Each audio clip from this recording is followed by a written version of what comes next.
ಯಾರು ಏನೇ ಹೇಳಲಿ season 12 Gilli season. First of all Gilli ಈ ಸೀಸನ್ ಯಾಕೆ ಗೆಲ್ಲಬೇಕು? ಬಿಗ್ ಬಾಸ್ನ ಇತಿಹಾಸದಲ್ಲೇ ಯಾವುದೋ ಒಬ್ಬ ವ್ಯಕ್ತಿ 1,00,000 ಆಸುಪಾಸಿನಲ್ಲಿ ಫಾಲೋವರ್ಸ್ನ ಇಟ್ಕೊಂಡು ಹೋಗಿ ಮಿಲಿಯನ್ ಪ್ಲಸ್ ಫಾಲೋವರ್ಸ್ ಮಾಡ್ಕೊಂಡು ಬಂದಿದ್ದು ಇತಿಹಾಸದಲ್ಲೇ ಮೊದಲು. ಆದರೆ ಸೀಸನ್ನ ಚಪ್ಪಾಳೆ ಗಿಲ್ಲಿಗೆ ಸಿಕ್ಕಿಲ್ಲ ಅಂತ ಗಿಲ್ಲಿ ಇರಿಟೇಟ್ ಮಾಡಿ ಆದರೂ ಅವ್ರ ಹತ್ರ ಹೋಗಿ ಇಲ್ಲಣ್ಣ ನಾನು ನಿನ್ನ ಬಿಟ್ಟಿರಂಗಿಲ್ಲಣ್ಣ, ನಾನು ನನ್ನ ಜೊತೆ ಮಾತಾಡ್ಬೇಕಣ್ಣ, ನೀನಂದ್ರೆ ನಂಗೆ ಇಷ್ಟ ಅಣ್ಣ. ನಮಸ್ಕಾರ, ಕಿರಿಕೀರ್ತಿ ಯೂಟ್ಯೂಬ್ ಚಾನಲ್ನ ಒಂದು ಹೊಸ ವಿಡಿಯೋಗೆ ನಿಮಗೆ ಸ್ವಾಗತ. ಕಳೆದ ಕೆಲವು ದಿನಗಳಿಂದ ಸಣ್ಣ ಆಕ್ಸಿಡೆಂಟ್ ಆಗಿದ್ದರಿಂದ ಹಾಸ್ಪಿಟಲ್ ಮತ್ತು ಮನೆಗಳ ಮಧ್ಯದಲ್ಲಿ ತಗಲಾಕೊಂಡಿರೋದ್ರಿಂದ ಒಂದಿಷ್ಟು ದಿನ ವಿಡಿಯೋಗಳನ್ನು ನೀವು ಸ್ಪೀಡ್ ಪ್ಲಸ್ ಕರ್ನಾಟಕದಲ್ಲಾಗಲಿ ಅಥವಾ ನನ್ನ ಚಾನಲಲ್ಲಾಗಲಿ ನೋಡ್ಲಿಕ್ಕೆ ಸಾಧ್ಯ ಆಗಿರಲಿಲ್ಲ.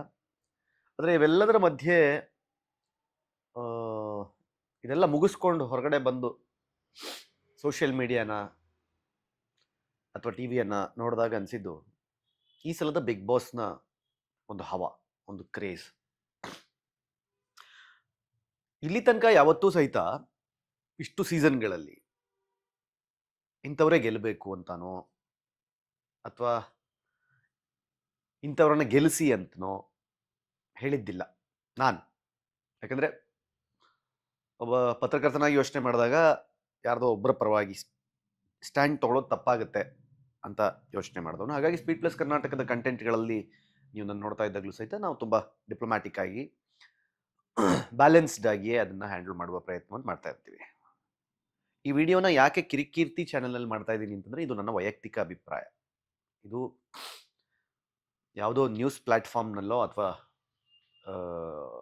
ಮಾಧ್ಯಮದ ವೇದಿಕೆಗಳಲ್ಲೋ ಹೇಳಿದಾಗ ಅದು ಚಾನಲ್ನ ಅಭಿಪ್ರಾಯ ಆಗಿಬಿಡುತ್ತೆ ಅನ್ನುವ ಕಾರಣಕ್ಕೆ, ಇದು ನನ್ನ ವೈಯಕ್ತಿಕ ಅಭಿಪ್ರಾಯ ಅನ್ನುವ ಕಾರಣಕ್ಕೆ ಈ ವಿಡಿಯೋ ನನ್ನ ಚಾನಲಲ್ಲಿ ನಾನು ಮಾಡ್ತಾ ಇದ್ದೀನಿ. ಫಸ್ಟ್ ಆಫ್ ಆಲ್, ಗಿಲ್ಲಿ ಈ ಸೀಸನ್ನ ಯಾಕೆ ಗೆಲ್ಲಬೇಕು ಅನ್ನುವ ಪ್ರಶ್ನೆ ಸಹಜವಾಗಿ ಬರುತ್ತೆ. ಯಾಕೆ ಗೆಲ್ಲಬೇಕು ಅನ್ನುವ ಪ್ರಶ್ನೆ ಅನ್ನೋದಕ್ಕಿಂತ ಗಿಲ್ಲಿನೇ ಗೆಲ್ಲಬೇಕು ಅನ್ನುವಂತಹ ಹವಾ ಹೊರಗಡೆ ಇದೆ, ಅದು ಬೇರೆ ವಿಷಯ. ಗಿಲ್ಲಿ ಗೊತ್ತಿರೋ ಹುಡುಗ,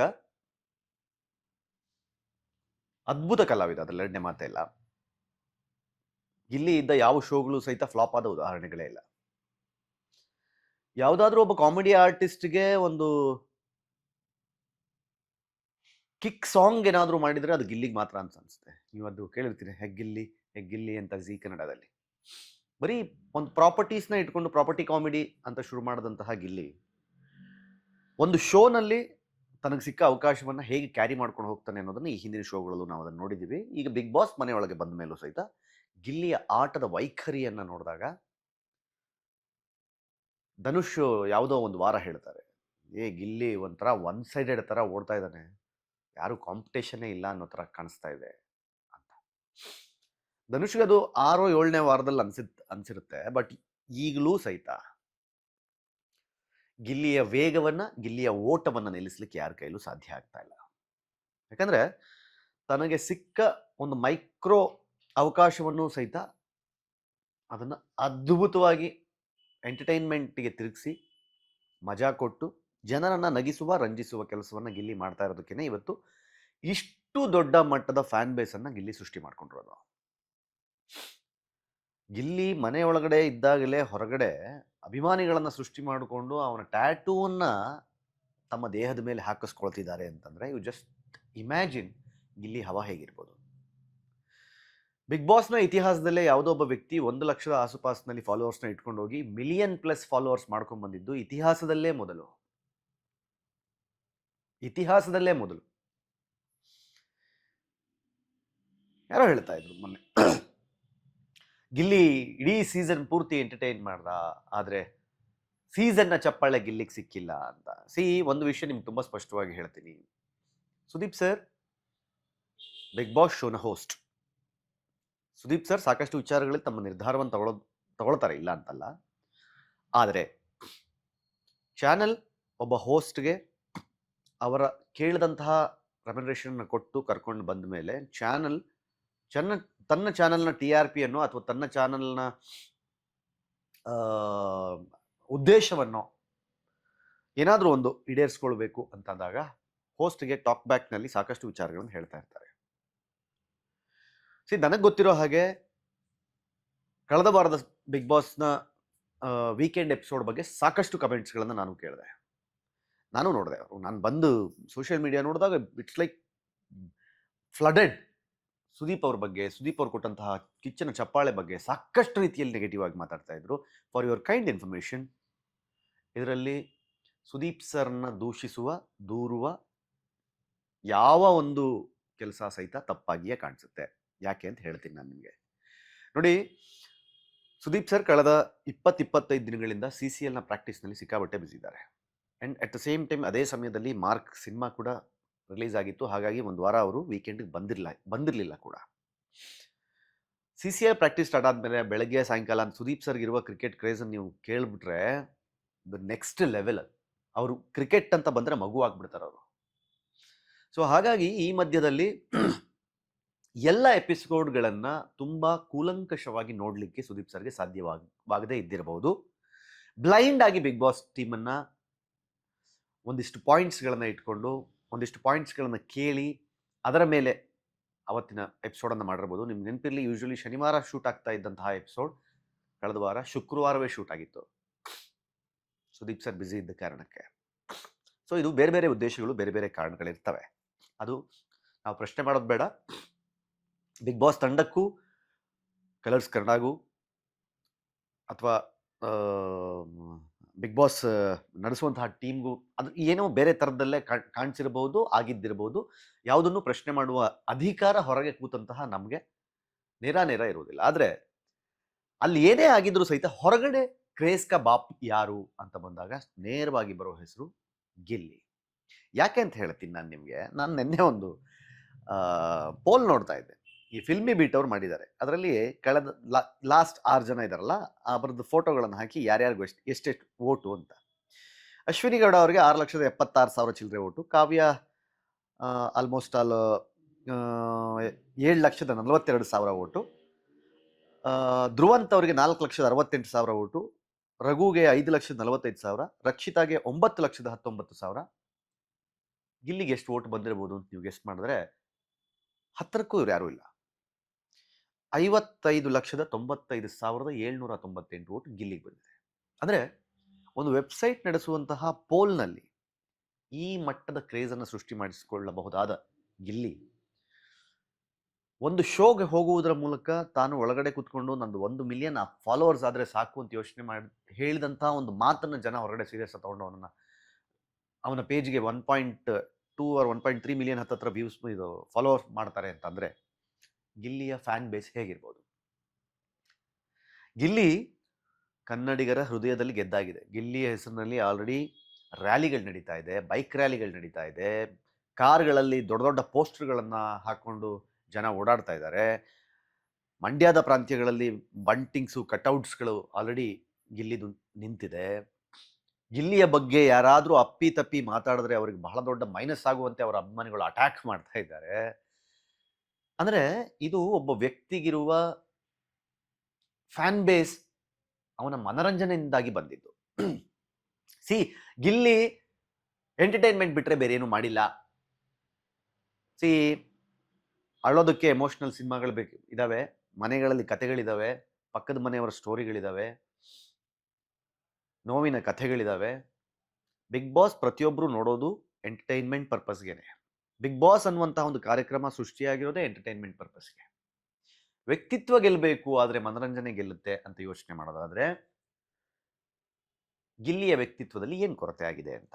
ಸಿ, ನಾನು ನಿಮ್ಗೆ ಒಂದು ಸ್ಪಷ್ಟವಾಗಿ ಹೇಳ್ತೀನಿ. ಗಿಲ್ಲಿ ಮನೆಯೊಳಗಡೆ ಇರೋರಿಗೆ ಇರಿಟೇಟ್ ಆಗಿರಬಹುದು, ಅದ್ರಲ್ಲಿ ಎರಡನೇ ಮಾತೇ ಇಲ್ಲ. ಬಿಕಾಸ್ ನಾವು ಸಹಿತ ಸೀಸನ್ 4ನಲ್ಲಿ ಪ್ರಥಮನ ಸಹಿಸ್ಕೊಂಡಿದ್ದು ಹೆಂಗ್ ನಾವು ಎಷ್ಟು ಕಷ್ಟ ಆಗಿತ್ತು ಅಂತ ನಮಗೆ ಗೊತ್ತಿತ್ತು. ಪ್ರಥಮನ ಮನೆಯೊಳಗಡೆ ಸಹಿಸ್ಕೊಂಡಿದ್ದು, ಆದರೆ ಹೊರಗಡೆ ಅದು ಪ್ರಥಮ್ ಸೀಸನ್ ಆಗಿತ್ತು. ಪ್ರಥಮ್ ಒಬ್ಬ ಹೀರೋ ಆಗಿದ್ರು. ಸೇಮ್ ಗಿಲ್ಲಿ ಮನೆಯೊಳಗಡೆ ಇರುವವರಿಗೋಸ್ಕರ ಆಟ ಆಡ್ತಾ ಇಲ್ಲ. ಗಿಲ್ಲಿಗೆ ತುಂಬಾ ಸ್ಪಷ್ಟವಾಗಿ ಬಿಗ್ ಬಾಸ್ ಅರ್ಥ ಆಗಿದೆ ಅನ್ನೋದನ್ನ ಸುದೀಪ್ ಸರ್ ಸಹಿತ ವೀಕೆಂಡ್ ನಲ್ಲಿ ಹೇಳಿದ್ದಾರೆ. ಗಿಲ್ಲಿ ಅರ್ಥ ಮಾಡ್ಕೊಂಡಾಗೆ ಬಿಗ್ ಬಾಸ್ ಯಾರು ಅರ್ಥ ಮಾಡ್ಕೊಂಡಿಲ್ಲ ಅಂತ. He know everything about Bigg Boss. ಏನ್ ಮಾಡಬೇಕು, ಯಾವಾಗ ಮಾಡಬೇಕು, ಹೇಗೆ ಮಾಡಬೇಕು, ಎಲ್ಲಿ ಮಾಡಬೇಕು, ಎಷ್ಟು ಮಾಡಬೇಕು, ಯಾಕೆ ಮಾಡಬೇಕು, ಎಲ್ಲ ತಿಳ್ಕೊಂಡೇ ಗಿಲ್ಲಿ ಮಾಡೋದು. ಹಾಗಾಗಿಯೇ ಗಿಲ್ಲಿ ಮಾತನಾಡುವ ಡೈಲಾಗ್ಸ್ನಲ್ಲಿ ಪಂಚ್ ಕಾಣುತ್ತೆ, ಗಿಲ್ಲಿ ಮಾತನಾಡುವ ವಿಷಯದಲ್ಲಿ ಮನರಂಜನೆ ಸಿಗುತ್ತೆ, ಗಿಲ್ಲಿ ಮಾಡುವ ಪ್ರತಿಯೊಂದು ತರಲೆಗಳಲ್ಲಿ ಮಜಾ ಅನಿಸುತ್ತೆ. ಅದು ಮನೆಯೊಳಗಡೆ ಇದ್ದವ್ರಿಗೆ ಎಷ್ಟೇ ಇರಿಟೇಟ್ ಆಗ್ತಾ ಇದ್ರು ಸಹಿತ ಹೊರಗಡೆ ಎಡಿಟೆಡ್ ವರ್ಷನಲ್ಲಿ ಗಿಲ್ಲಿ ತುಂಬಾ ಅದ್ಭುತವಾಗಿ ಕಾಣಿಸ್ತಾ ಇದ್ದಾರೆ. ಹಾಗಾಗಿ ಹಿಂದೆಂದೂ ಯಾವ ಸೀಸನ್ನಲ್ಲಿ ಯಾರಿಗೂ ಸಿಗದಷ್ಟು ಫ್ಯಾನ್ ಫಾಲೋಯಿಂಗ್ ಗಿಲ್ಲಿಗೆ ಸಿಕ್ಕಿದೆ. ಗಿಲ್ಲಿ ಯಾಕೆ ಗೆಲ್ಲಬೇಕು? ಮತ್ತೆ ಹೇಳ್ತಾ ಇದ್ದೀನಿ, ಇದು ನನ್ನ ವೈಯಕ್ತಿಕ ಅಭಿಪ್ರಾಯ. ಈ ಸಲದ ಬಿಗ್ ಬಾಸ್ನ ಸೂಪರ್ ಸ್ಟಾರ್ ಹೀರೋ, ಒಂಥರ ಸೈಲರ್ ಅಂತಿದ್ರೆ ಅದು ಗಿಲ್ಲಿನೇ.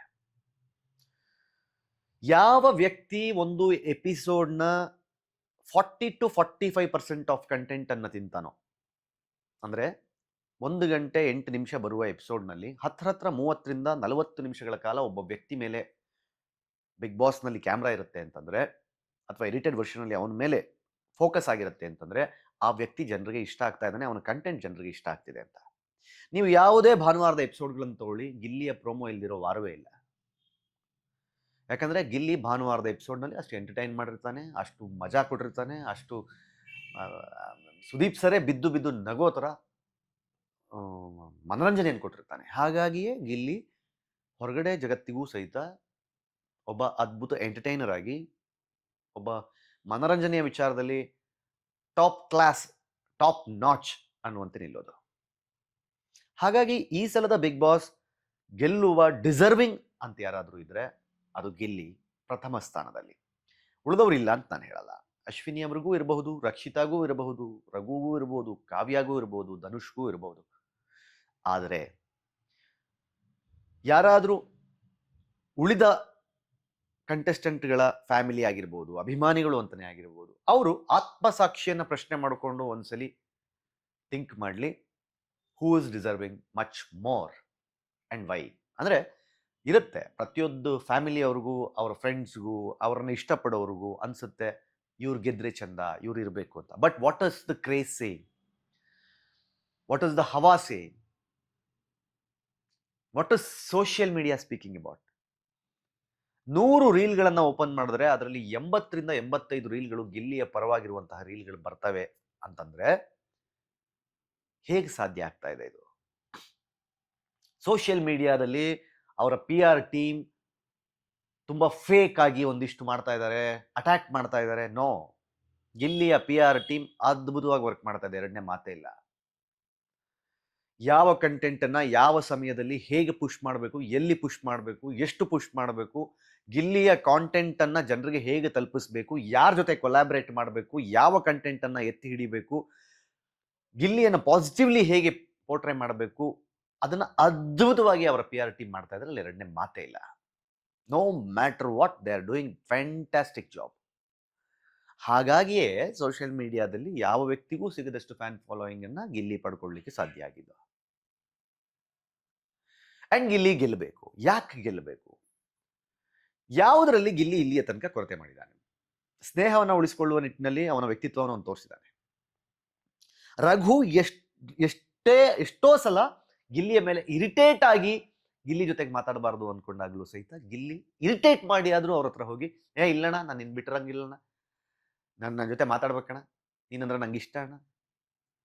ರಕ್ಷಿತಾಳ ಜೊತೆಗೆ ಮೇಂಟೈನ್ ಮಾಡಿರುವಂತಹ ಫ್ರೆಂಡ್ಶಿಪ್ಪು ನೆನ್ನೆ ಎಪಿಸೋಡ್ನಲ್ಲಿ ಸಹಿತ ಈ ಮನೆಯಲ್ಲಿ ನಿಮ್ಗೆ ಯಾರ ಜೊತೆಗೆ ಪವಿತ್ರ ಬಂಧನ ಇದೆ ಅಂತಂದಾಗ ರಕ್ಷಿತಾ ಹೆಸರು ಹೇಳಿ ತನ್ನ ತಾಯಿಯನ್ನ ಅವಳಿಗೆ ಹೋಲಿಸಿ ಕೊಟ್ಟಂತಹ ಕಾರಣಗಳು ಗಿಲ್ಲಿಯ ವ್ಯಕ್ತಿತ್ವವನ್ನು ತೋರಿಸುತ್ತೆ. ಯಾವ ಕಾವ್ಯ ಗಿಲ್ಲಿಯಿಂದಾನೆ ಅಂತ ಇಡೀ ಮನೆ ಮಾತಾಡ್ತಾ ಇದ್ರು ಸಹಿತ ಸ್ವತಃ ಗಿಲ್ಲಿಯೇ ಹೇಳ್ತಾನೆ, ನನ್ನಿಂದ ಕಾವ್ಯ ಅಲ್ಲ, ಕಾವ್ಯ ಇಂಡಿವಿಜುವಲಿ ಆಡ್ಕೊಂಡ್ ಬಂದಿರೋದು, ಕಾವ್ಯ ಇಂಡಿವಿಜುವಲಿ ಇಲ್ಲಿ ತನಕ ಆಟ ಆಡ್ಕೊಂಡು ಇಲ್ಲಿ ತನಕ ಬಂದಿರೋದು. ಕಾವ್ಯ ಎಷ್ಟೇ ಅವಾಯ್ಡ್ ಮಾಡಿದ್ರು ಸಹಿತ ಕಾವ್ಯನ ಬಗ್ಗೆ ಎಲ್ಲೂ ನೆಗೆಟಿವ್ ಆಗಿ ಮಾತಾಡದೆ, ಕಾವ್ಯಳನ್ನ ಕಣ್ಣೀರ್ ಹಾಕಿಸ್ಬೇಕು ಅಂತಂದಾಗ 100 ಸಲ ಯೋಚನೆ ಮಾಡಿ ಅವಳು ಕಣ್ಣೀರ್ ಹಾಕ್ಸೋದು ಸರಿನಾ ಅಂತ ಯೋಚನೆ ಮಾಡಿ ಅಶ್ವಿನಿ ಅವರು ಪ್ರೆಷರ್ ಹಾಕಿದಾಗ ಓಕೆ ಅಂತ ಒಪ್ಕೊಳ್ಳುವಂತಹ ಗಿಲ್ಲಿ ವ್ಯಕ್ತಿತ್ವದಲ್ಲೂ ರಾಜನೇ. ಅವನು ಬರೀ ನಟರಾಜ ಅಲ್ಲ, ವ್ಯಕ್ತಿತ್ವದಲ್ಲೂ ರಾಜ ಅನ್ನೋದನ್ನು ತೋರಿಸ್ತಾನೆ. ಹೌದು, ಕೆಲವು ಸಲ ಅತಿರೇಕ ಅನ್ಸುತ್ತೆ, ಇರಿಟೇಟ್ ಆಗುತ್ತೆ, ಕೋಪ ಬರುತ್ತೆ. ಆ ಒಂದು ಚೌಕಟ್ಟಿನಲ್ಲಿ ಅಷ್ಟೇ ಜನರ ಮಧ್ಯದಲ್ಲಿರುವಾಗ ಒಬ್ಬ ವ್ಯಕ್ತಿ ಪದೇ ಪದೇ ಪದೇ ಪದೇ ಪದೇ ಪದೇ ಇರಿಕ್ ಮಾಡ್ತಾ ಇದ್ರೆ ಧ್ರುವಂತಗೆ ಕೋಪ ಬರ್ಬೋದು, ಅಶ್ವಿನಿಗೆ ಇರಿಟೇಟ್ ಆಗ್ಬೋದು, ರಘುಗೆ ಬೇಜಾರಾಗ್ಬೋದು, ಕಾವ್ಯಗೆ ಸಿಲ್ಲಿ ಅನ್ನಿಸ್ಬೋದು. ಅನ್ಸುತ್ತೆ, ಇಲ್ಲ ಅಂತ ನಾನು ಹೇಳ್ತಾ ಇಲ್ಲ. ಆದರೆ ಅದರ ಆಚೆಗೆ ಗಿಲ್ಲಿಗೆ ತುಂಬಾ ಚೆನ್ನಾಗಿ ಗೊತ್ತಿರೋದೇನು ಅಂದ್ರೆ ಹೊರಗಡೆಗೆ ಏನು ಬೇಕು, ಹೊರಗಡೆಗೆ ಏನು ಕೊಡಬೇಕು. ಅದಕ್ಕೆ ಹೇಳೋದು, ಗಿಲ್ಲಿ ಯಾವಾಗಲೂ ಸಹಿತ ಏಯ್ ನೀನೊಬ್ಬ ಕಾಮಿಡಿಯನ್ ಅಂದಾಗ ಹೌದು ನಾನೊಬ್ಬ ಕಾಮಿಡಿಯನ್ ಅಂತ ಒಪ್ಕೊಂಡು ಆಡ್ತಾನೆ. ನಿನಗೆ ಏನ್ ಟ್ಯಾಗ್ ಲೈನ್ ಕೊಡ್ಕೋತೀಯ ಅಂದ್ರೆ ನೆನ್ನೆ ಪಳಾರ್ ಗಿಲ್ಲಿ ಅಂತ ಕೊಟ್ಕೊಂಡ. ಗೊತ್ತು ಅವನಿಗೆ ನಾನು ಪಳಾರ್. ಅಂತಹ ಗಿಲ್ಲಿ ಈ ಸಲದ ಬಿಗ್ ಬಾಸ್ನಲ್ಲಿ ಸುದೀಪ್ ಸರ್ ಕೈಯಿಂದ ಟ್ರೋಫಿಯನ್ನ ಎತ್ತಿ ಹಿಡಿದು ಬರಬೇಕು ಅನ್ನೋದು ನಮ್ಮ ಆಸೆ. ನಮ್ಮ ಸೊಗಡಿನ ಹುಡುಗ, ನಮ್ಮ ಅಪ್ಪಟ ಕನ್ನಡದ ಕಲಾವಿದ, ಬಹಳ ಕಷ್ಟಪಟ್ಟು ಒಬ್ಬ ಸೆಟ್ ಬಾಯ್ ಆಗಿ ಬಹಳ ಸ್ಕ್ರ್ಯಾಚ್ ಇಂದ ತನ್ನ ಜೀವನವನ್ನು ಆರಂಭಿಸಿ ಇವತ್ತು ಬದುಕನ್ನು ಇಲ್ಲಿಯ ತನಕ ಕಟ್ಕೊಂಡು ಬಂದವನು. ಪ್ರತಿ ಶೋಗ್ ಹೋದಾಗಲೂ ಯಾವ್ದಾದ್ರು ಒಂದು ಹುಡುಗಿನ ಹಿಡ್ಕೊಂಡು ಅವನು ಆಟ ಆಡ್ತಾನೆ, ಹಂಗ್ ಮಾಡ್ತಾನೆ, ಹಿಂಗ್ ಮಾಡ್ತಾನೆ ಅಂತ ಸಾವಿರ ಅನ್ಬೋದು. But end of the day for content. ಆ ಶೋ ಮುಗಿದ ಮೇಲೆ ಎಲ್ಲೂ ಸಹಿತ ಗಿಲ್ಲಿ ಅವರ ಬಗ್ಗೆ ಆಗಲಿ, ಆ ಶೋ ಬಗ್ಗೆ ಆಗಲಿ, ಆ ಹೆಣ್ಮಕ್ಳ ಬಗ್ಗೆ ಆಗಲಿ ಮಾತಾಡೋದನ್ನ ನಾವು ಯಾರೂ ಯಾವತ್ತೂ ನೋಡೇ ಇಲ್ಲ. ಅದು ಅವನ ವ್ಯಕ್ತಿತ್ವ ಅಂತ ನನಗನ್ಸೋದು.